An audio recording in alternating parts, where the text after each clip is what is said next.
Sometimes people will ask me, why did you decide to run for office? And I tell them, well, I got tired of throwing things at the television. But the real answer is I actually got tired of looking up and seeing people in my party get in charge and then not really doing what they promised to do. I was disappointed that Republicans doubled the size of debt when we were in charge. I was disappointed that Republicans doubled the size of the Department of Education. I was disappointed that Republicans were even supporting Common Core. I was disappointed that Republicans were voting for bank bailouts. And so I said, I've either got to do something or shut up. I got to either complain, quit throwing things at my TV, or I've got to show up and try to participate. And so I had a decision to make, and it wasn't an easy decision. I'm a physician. I live in a small town, Bowling Green, Kentucky, about 50,000 people, and I do eye surgery, and I really loved what I did. I spent a lot of my life trying to get into medical school, training, and becoming a doctor, and so I miss it. Sometimes when I'm frustrated, I still go back, and I still do some practice. So last year I went to Guatemala, and there's a difference between being in politics and looking at the results and being in medicine and looking at the results. When we were in Guatemala, we were with the University of Utah, and we did about 200 cataract surgeries. One man sticks out in my memory. He was about my age, actually, a little bit older. People get cataracts pretty young down there. And he was completely blind. He had lost everything. He lost his wife. He lost 40 pounds. He lost his house. He lost his kids. He had nothing. The church had taken him in, but he was completely and totally functionally blind. But the next day when we took his patch off to see the look on his face and the tears of joy and see him fall to his knees and thanking God for getting his vision back, I was like, man, this is a lot better than Washington. The only time they ever thank God in Washington is when Congress is not in session. There is a difference, though. There is a big difference. I think maybe sometimes we may need more of a physician's perspective, a perspective that we can solve problems, figure out the problems, and get to a solution somehow, get something done. But so often it doesn't seem to happen that way. Groucho Marx put it this way. He said, the art of politics is looking for problems everywhere, finding them, misdiagnosing them, and applying the wrong remedy. So often we pick politicians who all look alike, they all sound alike, they all dress alike, and guess what? Nothing ever changes. Government gets bigger and bigger and bigger.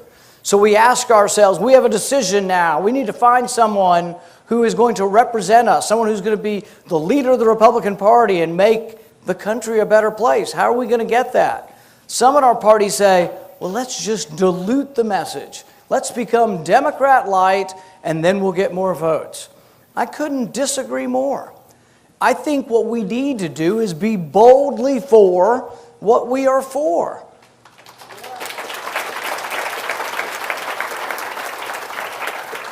We used to be the party that believed in smaller government in Washington, which means lower taxes. When's the last time you heard a Republican run for president who said they were going to cut taxes or actually follow through with it? Our last two nominees, I don't remember any tax cuts being part of their program at all. I'm in Washington now and I listen to them. The Republicans in charge of all of these committees, you know what they want? Revenue neutral tax reform. I tell people, if that's what we're for, I'm going home. If that's all we're for is revenue neutral tax reform, that means half of you are going to pay more and half of you pay less, and the net effect for the economy is zero. Why don't we be Reagan Republicans again? Why don't we go to cut taxes for everybody?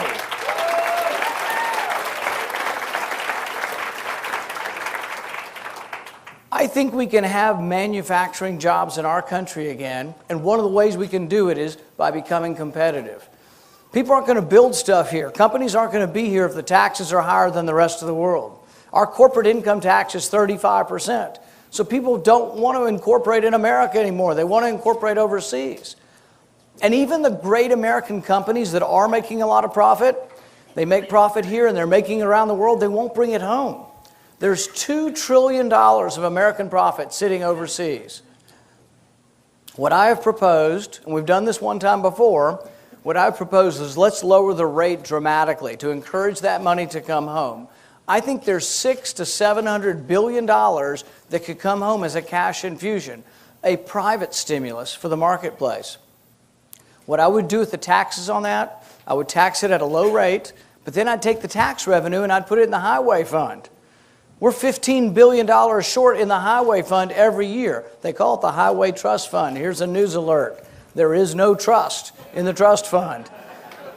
We're $15 billion short. I think we could actually lower a tax, bring money home, and build roads all at the same time. I think it's a win-win-win.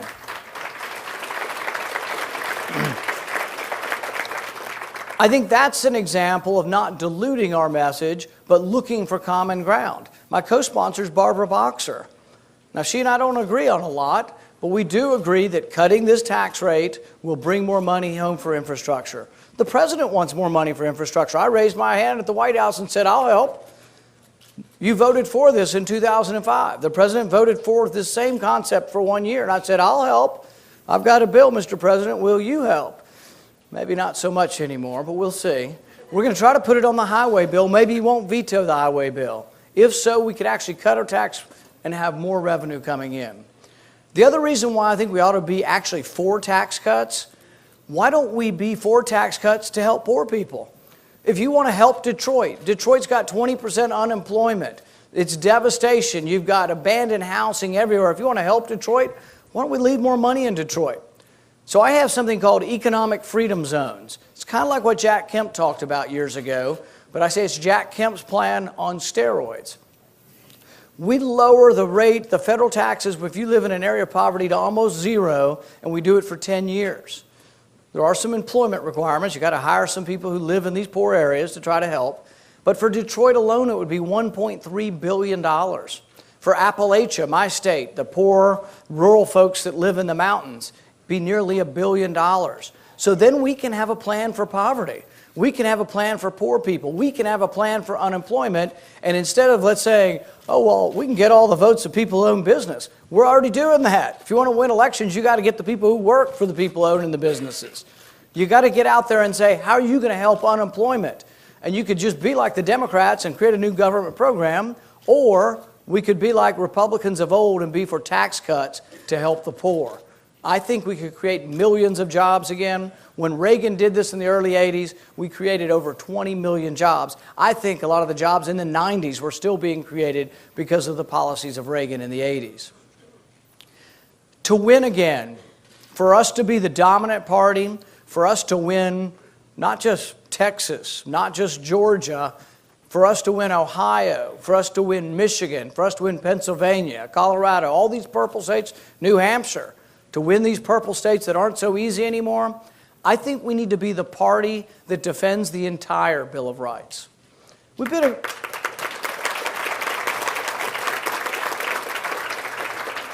been pretty good at defending the Second Amendment. You probably won't see anybody come in through here who's not for defending the Second Amendment. Okay, maybe one or two. But most of them are going to come through here and they're for defending the Second Amendment. So am I.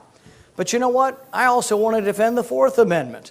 In fact, I don't think you can defend the Second Amendment if you don't defend the Fourth Amendment. I'm a Republican who does believe in the right to privacy, as enshrined in the Fourth Amendment. The Fourth Amendment says you can't get into someone's records without naming the person, naming the records, and going to a judge, an independent judge, and saying, I've got probable cause of a crime. But it doesn't mean collecting 300 million people's phone records. The Fourth Amendment is not consistent with a warrant that says Mr. Verizon on it. Last I heard, Mr. Verizon's not a person. And collecting hundreds of millions of records is not right. I tell people, look, your phone records are yours. You have a privacy interest you maintain no matter who's holding them. Your phone records are yours. And the government, it's none of their damn business what you're doing on your phone.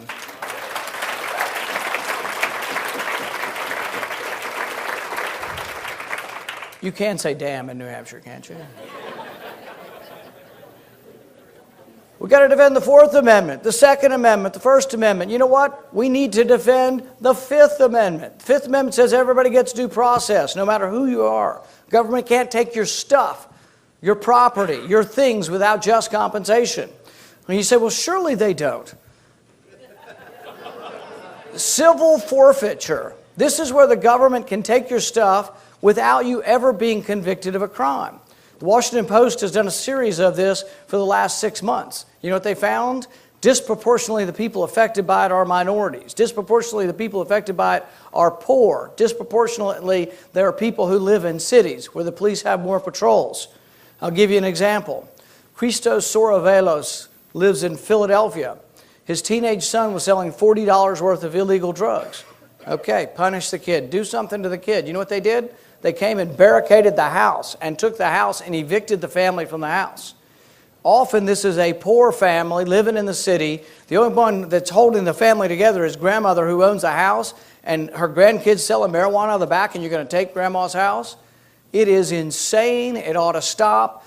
But you know who is the biggest purveyor of it? You know who's the biggest hero of civil forfeiture and who defended it recently in committee hearings? Loretta Lynch. Loretta Lynch confiscated, this is the main reason I oppose her. She confiscated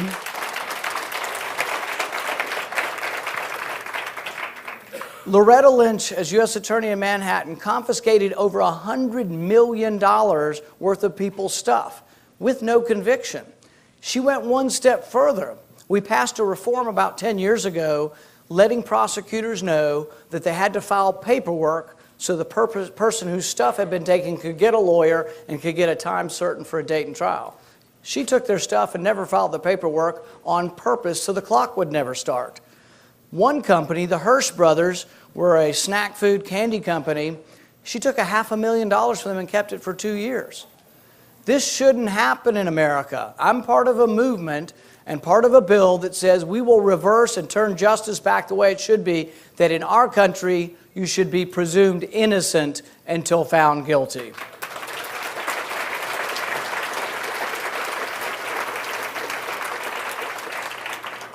Realize that the people you're often talking to and that we will be talking to if we defend the entire Bill of Rights, the Fifth Amendment, the Sixth Amendment, may not be the people who have been listening to us so far, may not already be Republicans, but they may want someone to champion their cause.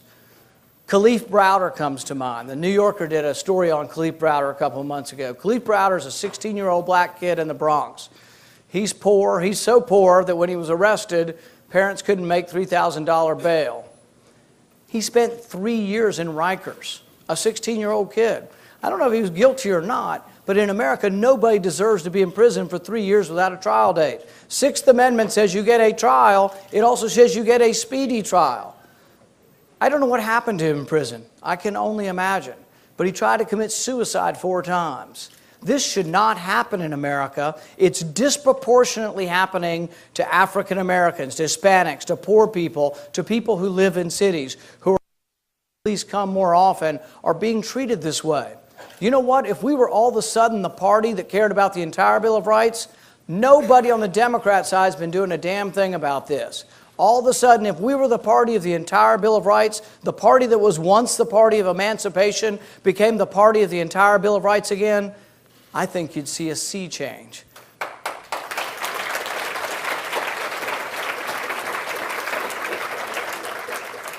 People ask me, what's the worst thing going on in Washington? Is it Obamacare? Is it what the president's done to immigration or war powers? And I say, frankly, it's all of the above, but the category I would lump it all under is that the separation of powers is collapsing.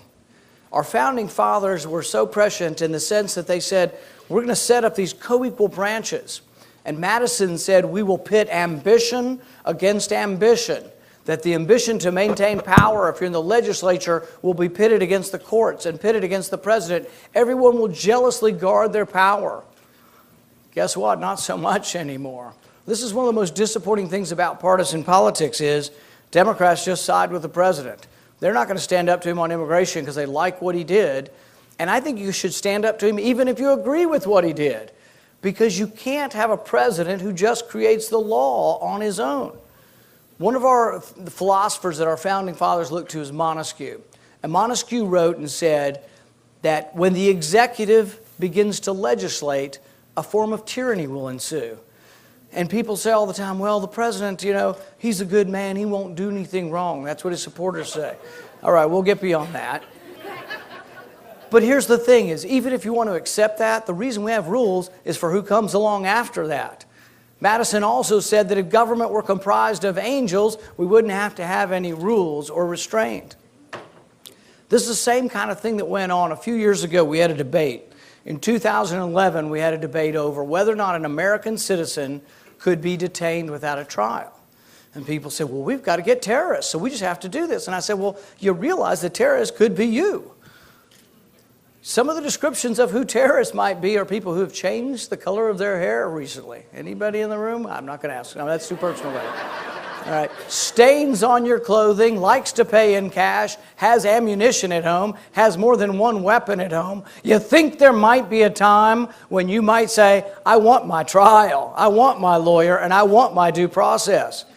But we had this debate in the Senate. And you'll hear from some of these people, because when you hear the loudest critics of me, these are these people. One of them said, well, when they ask for a lawyer, you just tell them to shut up. Really? That's the kind of discourse we're going to have in our country? When someone asks for a lawyer in our country, you're going to tell them to shut up? The thing is that this debate went on. One of the other senators said, well, I acted incredulous. I said, you think you would send an American citizen to Guantanamo Bay without a trial, without a lawyer? And he said, yeah, if they're dangerous. I said, sort of begs the question, doesn't it? Who gets to decide who's dangerous and who's not dangerous? Have there been a time in our history when we decided who was dangerous based on the color of your skin? Has there been a time in our history when we decided someone was dangerous because of different beliefs, didn't look like us, or had a different religion? Are we going to give up on our right to trial so easily? I think of Richard Jewell. Remember Richard Jewell? Everybody said he was the Olympic bomber. The media convicted him. In fact, he won millions of dollars from the media because they convicted him within hours. He fit the profile. He had a backpack on. He was an introvert. He wore glasses. My goodness. Woo! We're going to be arresting a lot of people. So he's arrested. Well, he isn't arrested, but he's convicted in the media. But he didn't do it. He wasn't the bomber. He had nothing to do with the bombing. But I tell people, the reason why you have due process, think about if Richard Jewell had been a black man in 1920 in the South, what would have happened to him? He might not have survived the day. We were once the party of the Bill of Rights. Let's be that party again, because it's the party of the unpopular. The Bill of Rights is more for the unpopular than anyone else. The high school quarterback's always going to do, everything goes well for the high school quarterback. Everything goes well for the prom queen. The Bill of Rights is for the least among us. It's for the least popular among us. It's for the potential.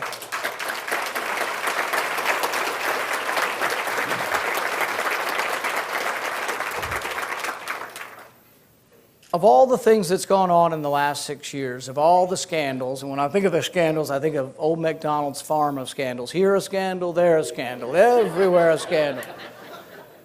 But when I think of the scandals, the one that probably bothers me the most is Benghazi.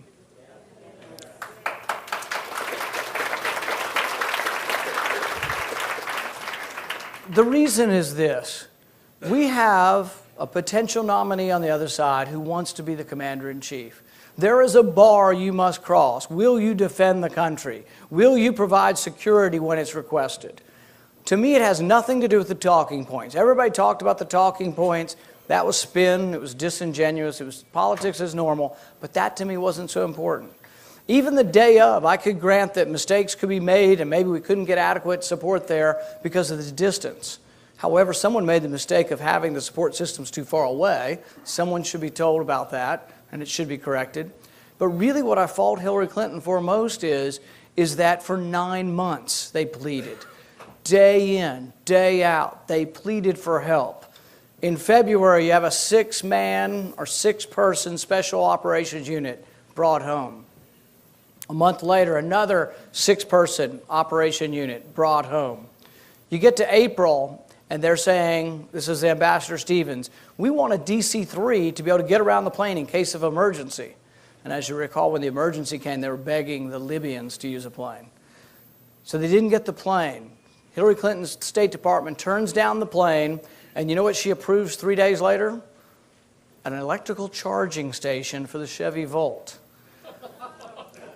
For the embassy in Vienna. It seems the ambassador in Vienna was greening up the place, wanted to show off how green he was, so we got Chevy Volts, which you all paid to subsidize. We sent them over there. Then they discovered the plug doesn't work. So we had to spend another $100,000 on charging stations to prove how green we are, and yet not enough money for a 50-year-old plane to fly the ambassador around in case of emergency. This goes on all summer long. Hillary Clinton's State Department sent 3 comedians to India on the Make Chai, Not War tour. She spent $650,000 on Facebook ads. Seems the State Department does not have enough likes on their Facebook. She spent $5 million on crystal barware. All along, not enough money for security. Time after time after time. The soldiers were told not to wear their military-style boots because they didn't want to offend the Libyans. They didn't want a show of weapons because it's politically incorrect to show weapons. They're in the middle of a war zone, which gets me even farther back. Why the hell did we ever go into Libya in the first place? And this is something, if you watch closely, will separate me from many other Republicans. The other Republicans will criticize the president and Hillary Clinton for their foreign policy, but they would have just done the same thing just 10 times over. Every one of the ones who will criticize me wanted troops on the ground, our troops on the ground in Libya. I think it was a mistake to be in Libya. We are less safe. Jihadists swim in our swimming pool now. It's a disaster. We should have never been there. So we go through the summer. Security request after security request, denied, denied, denied. We get to August. Ambassador Stevens is sending his own cables directly to Hillary Clinton. We are worried about being overrun by the jihadists. So when she came before my committee, that's the question I asked her. I said, Mrs. Clinton, did you read the cables? And her answer was like, oh no, that's way below my pay grade. Really? Libya is one of the most dangerous countries in the world and you didn't read the cables directly from the ambassador? I think that her dereliction of duty, her not doing her job, her not providing security for our forces, for our diplomatic missions, should forever preclude her from holding higher office.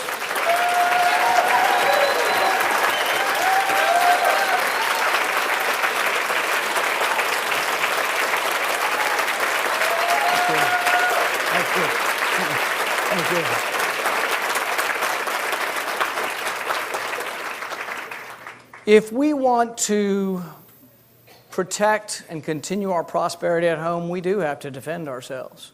Without question, the number one priority of the federal government is national defense. When I look at spending, no matter what it is, I think the priority is defending the country. It's the one thing you have to do at the federal level.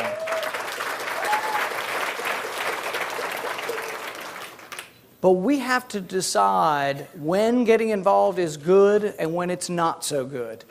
There's a group of folks in our party who think it's always good. There's a group of folks in our party who would have troops in 6 countries right now, maybe more. There's people in our party who supported giving arms to Gaddafi before they supported giving arms to the freedom fighters, who turned out to be Al-Qaeda. So the thing is I'm not saying don't be involved around the world. I'm not saying don't defend our interests. We do have to do something. But think about it. As a physician, we're taught, first do no harm. Think about it before we get involved. Libya was a mistake. In fact, if you can say one thing that is probably true in the Middle East, every time we've toppled a secular dictator, a secular strongman, we've gotten chaos and the rise of radical Islam. If we want to defend our country, we have to know the enemy and we have to name the enemy.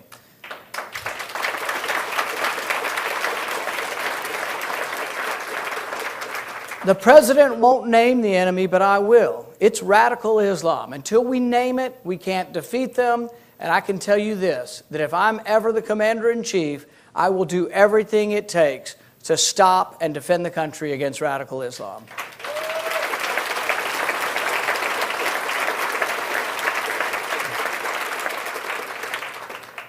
As we move forward in the process, you'll hear from a lot of folks from all different spectrum of the party.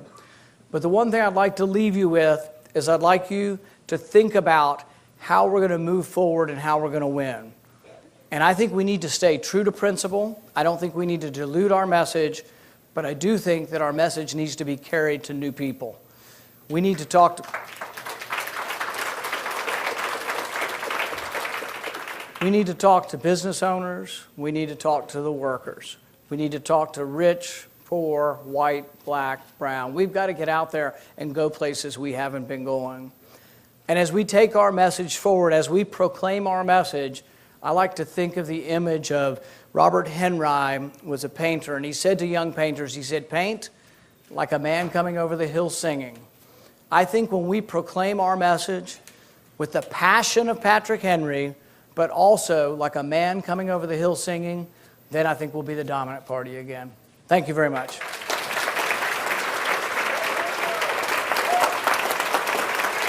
Thank you. Thank you. Thank you. Thank you. Do we have time? Okay. Okay, I'm told we have time for 2 or 3 questions, as long as they're easy questions. Michelle. Oh, there's my phone right there. On the day that Hillary Clinton announced that she was running for president, Elizabeth Warren was on television announcing that she was not running for president. Do you believe that the Democrats will run Elizabeth Warren as Hillary's vice president? And if so, how do we respond to that challenge? I'm starting to worry that when Hillary Clinton travels, there's going to need to be 2 planes, one for her and her entourage and one for her baggage.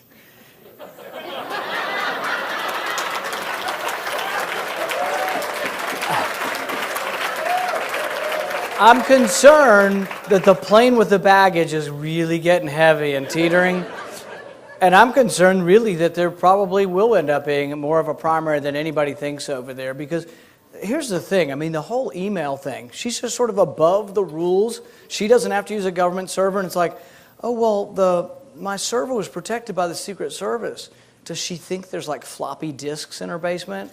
I mean, there's a lot going on. There's more coming, too. The Clinton Foundation's been involved in a lot of things. So have their donors. There's going to be a lot of conflict of interest.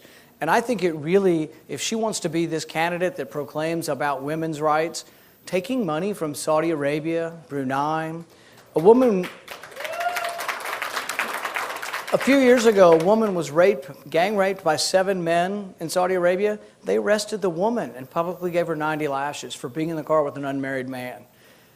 Does anybody remember South Africa and apartheid and how everybody rose up and people quit investing? You'd think she'd be leading a disinvestment program against Saudi Arabia instead of taking their money.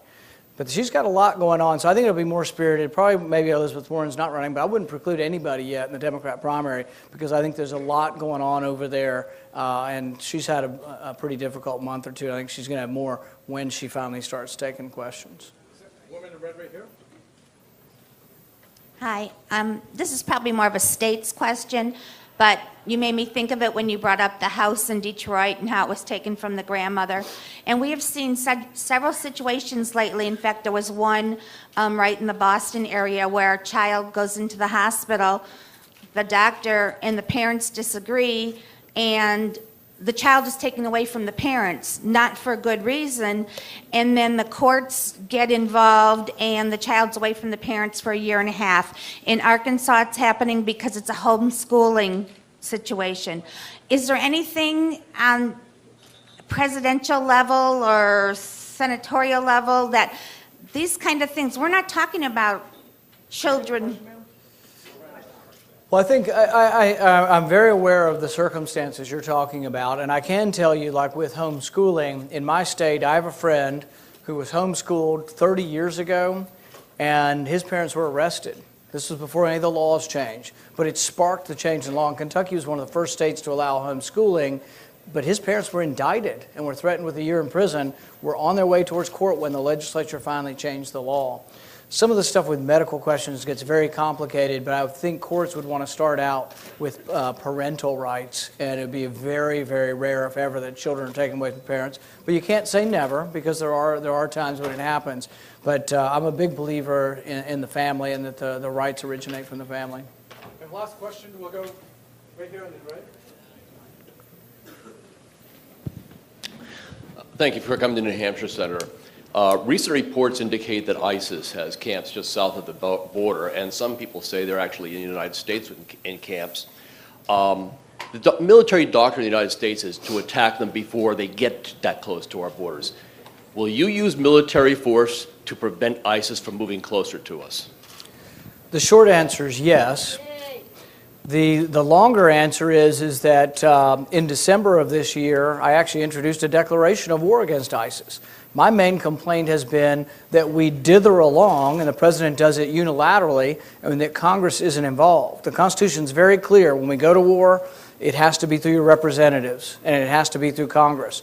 And so they wouldn't bring it up. So in December, they were passing a water bill for water aid to Africa, and I attached a declaration of war against ISIS. They weren't very happy with me. But I've told people that had I been president last summer, as ISIS began its onslaught and began its movement, and the main reason for me to say we should be involved, I do look for an American interest. Not just bad people, but an American interest. Our consulate in Erbil, which is in Kurdistan, is close, and I thought it was endangered, and I thought Baghdad was increasingly in danger, and the Iraqis are sort of our erstwhile allies. I say erstwhile because I think they need tearaway uniforms so they can run quicker, but yes, ISIS is a threat. But I would also put ISIS into the context of things, and if we don't do this, we're never going to learn. Why did ISIS grow stronger, and how did ISIS grow stronger? Well, we put 600 tons worth of weapons into the Syrian civil war. You've got Assad on one side, you've got 2 million Christians living under Assad, and then you have the Islamic rebels. All the weapons we gave were the Islamic rebels. Now, we say we didn't give them to ISIS, but a lot of them wound up in the hands of ISIS. I voted against arming the Islamic rebels because I said the irony is one day we'll be back fighting against our own weapons, and now it's true. So we do have to think, when is intervention good or bad? There's nobody good in that civil war. There's not one of the Islamic rebel groups that would recognize Israel. Okay, so that's one side of the war. The other side is Assad. But I've met a lot of Syrian Christians, and the next time you come across somebody who's either from Syria or is a Syrian Christian or related to one, you ask them, which would you pick, ISIS or Assad? No question, they pick Assad because he's tolerated Christians to a certain extent, and he's not a great guy, he's a tyrant. But compare that to ISIS, you know. But yes, now we do have to do something. So I support military action against ISIS. Senator, we'll get one last question from Alexandria Knox. Alexandria, raise your hand. You have the last question. Thank you so much, Senator, for taking my question. I remember your issue on national right to work. You were going to pass the National Right to Work Act. Is that your plan as president? Yes, I'm a big fan of right to work, either at the local level, state level, or national level. I think we will get a vote on it. I've been there 4 years and we haven't gotten very many votes because a certain senator from Nevada has been in charge. But now there's a change of leadership, and my hope is to get votes on several things, and national right to work is one of them. Thanks, everybody.